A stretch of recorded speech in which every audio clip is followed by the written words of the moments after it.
হঠাৎ করে বিকট একটা আওয়াজ উঠলো। সাহাবায়ে কেরাম বললেন, ইয়া রাসূলুল্লাহ, এত আওয়াজ, বিকট শব্দটা কিসের হতে পারে? রাহমাতুল্লিল আলামিন বললেন, সাহাবারে শোনো, আজ থেকে জাহান্নামের কিনারায় ৭০,০০০ বছর আগে একটা পাথরের টুকরা ছেড়ে দেওয়া হয়েছিল। ওই পাথরের টুকরাটা পড়তে পড়তে পড়তে পড়তে ৭০,০০০ বছর পর সবে মাত্র জাহান্নামের তলদেশে পাথরের সাথে গিয়ে ঠেকলো।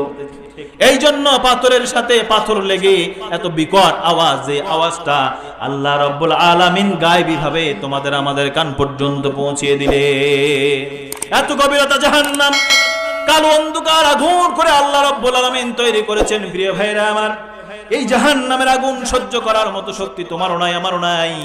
এই জন্য যুবক বন্ধুগণ, মুরব্বী বাবারা, অনুরোধ করে বলি, আসুন ফিরে আসি আল্লাহর দরবারে। রাতটারে আল্লাহর দরবারে কাটাতে চাই। আজান কানে আসা মাত্রই আল্লাহর পায়ে সিজদা দিতে চাই। রাজি আছি না নাই? জোরে কোন, আরো জোরে কোন, রাজি আছি না নাই? আল্লাহর পায়ে সিজদা দেওয়ার জন্য কারা কারা রাজি? দুই হাত তুলে আমার মালিককে আরেকবার দেখায়া দাও তো দেখি। নারে তাকবীর! আল্লাহ তুমি আমার ভাইদের কবুল করো, বলুন আল্লাহুম্মা আমিন।